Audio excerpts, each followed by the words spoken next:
Hi guys, my name is Chris, and in this video I'll be showing you guys how to store data permanently in your iOS application. I'll be making use of something called UserDefaults, which basically function like a local database for your application. And in my example I will be storing integers and strings, but you can make use of UserDefaults to store any kind of value like arrays, booleans, floats, doubles, etc. So let's just get started and learn how we can make use of it.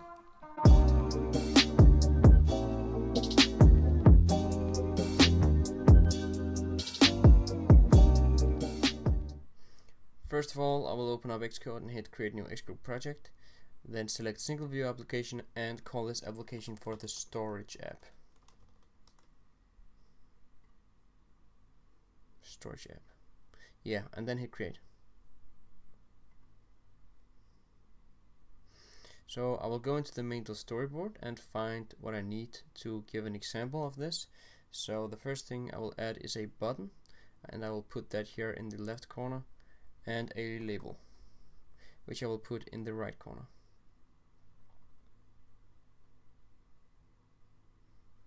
Just gonna make the button a little bigger, and that's fine.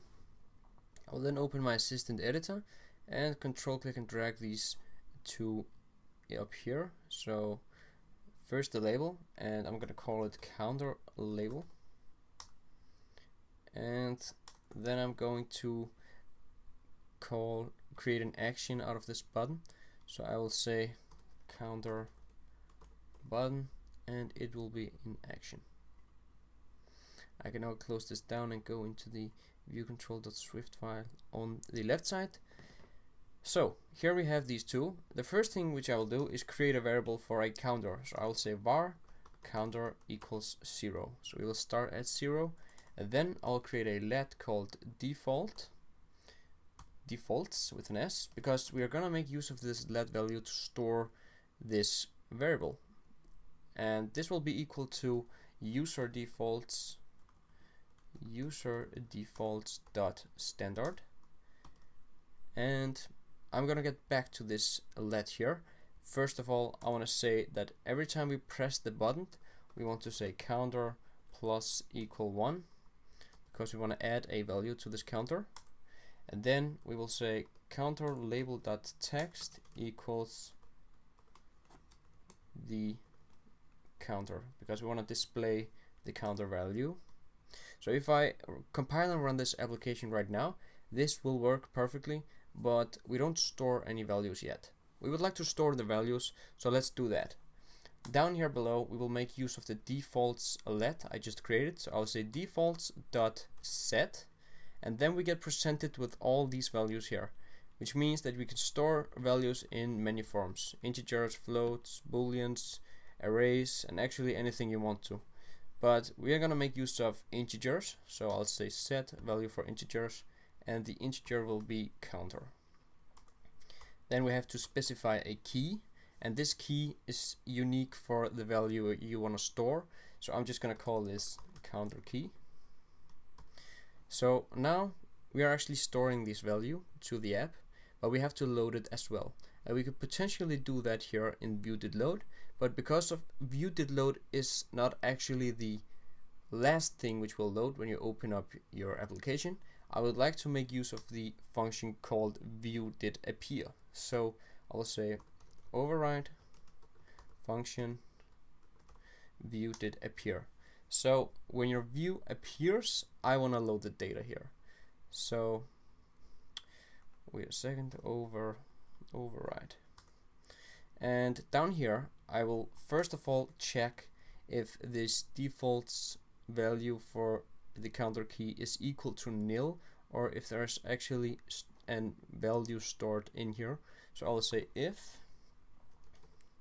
defaults.object with the key of counter key is not equal to nil, I would like to say defaults.object. Sorry, I'd like to say that our counter will be equal counter will be equal to defaults dot integer for with the key of counter key, and then we will say counter label dot text is going to be equal to the counter, just like that. So if I were to compile and run this, let's see what happens. So here we have actually already stored 21 for some reason. If I press it even more times, we get 38. So if I close the app and open it up again, it will save 38 and it will be displayed here.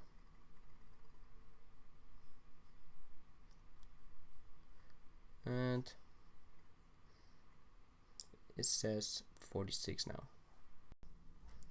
So this is how we store the integer. I would also like to show you guys how we can store, for example, a string.